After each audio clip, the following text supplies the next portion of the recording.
Hello everyone, welcome to Miss Sarah's Storytime. Today we're going to read Brave. Let's get started. A princess rises early. A princess doesn't doodle. A princess is patient, cautious, and clean. Queen Eleanor had many rules for how to be a princess. Merida, her daughter, hated all of them. Only when she was alone did Merida feel free. Since Merida would be queen one day, and she was old enough to marry, Queen Eleanor felt it was time to find her a husband. Marriage? Merida wailed. Queen Eleanor and King Fergus invited the oldest son of three lords to compete in the royal games. The winner would marry Merida. There was young Macintosh, young MacGuffin, and wee Dingwall. Merida did not want to marry any of them, so she won the royal games herself. Queen Eleanor was furious. Merida was angry too. She was tired of always having to do what her mother wanted. Merida lost her temper. She slashed her sword through a family tapestry right between the images of her and her mother.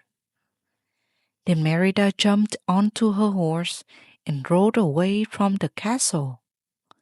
When she came upon a ring of stones, she saw a flickering blue light. More lights joined it. The will-o'-the-wisp were forming a trail leading her into the woods. Merida followed the will-o'-the-wisp to a woodcarver's cottage. But the woodcarver was really a witch. She offered to make one spell for Merida. Merida wanted a spell to change her mother's mind. The witch agreed to do it and started brewing something in her cauldron. When she was done, she gave Merida a spell cake. Back at the castle, Merida brought the cake to Queen Eleanor. She hoped it would make her mother change her mind about the marriage. Instead, it changed Queen Eleanor into a bear. Oh no! What had Merida done? Years earlier, a giant bear named Mor'du had bitten off one of the king's legs. Now Fergus heard a bear. He sent a bear. Right away, Fergus knew a bear was in the castle. He tracked it up the stairs, around a corner, and down a hallway. Merida's mother was a bear. Her father was hunting her mother. Merida needed help. Merida's little brothers led Fergus on a wild wool chase. The queen got away. To thank her brothers, Merida said they could have any treat in the kitchen. Uh-oh. Merida rushed back to the witch cottage. The witch was gone, but she had left a clue. Fate be changed. Look inside. Man the born torn by pride. What did it mean? In the woods, Merida and her mother learned to work together. For the first time, they enjoyed each other. At last, Merida understood the witch's clue. Eat the tapestry, she cried. Men the born torn by pride must mean fixing the tapestry would make her mother human again. At the castle, Fergus spotted Eleanor. He thought she was a wild bear. "Mom, run!" shouted Merida. Fergus and the other men chased Eleanor.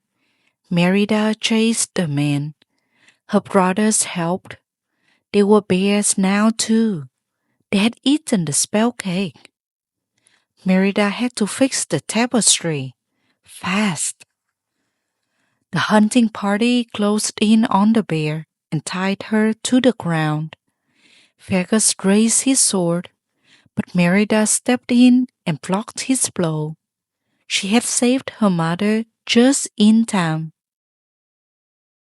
Suddenly, Mor'du appeared. When he turned toward Merida, her mother broke free from her ropes. She fought Mor'du and won. The evil bear was crushed by a giant stone. Even though the tapestry was fixed, Eleanor was still a bear. Merida threw her arms around her mother. "I want you back, Mom," she said. "I love you." At those words, her mother changed back into the queen. One day, Merida might be queen, but for now, there would be no more changes. Eleanor and Merida had learned to love each other, just the way they were. That is the end of the story. Thank you for listening. Goodbye for now and see you next time.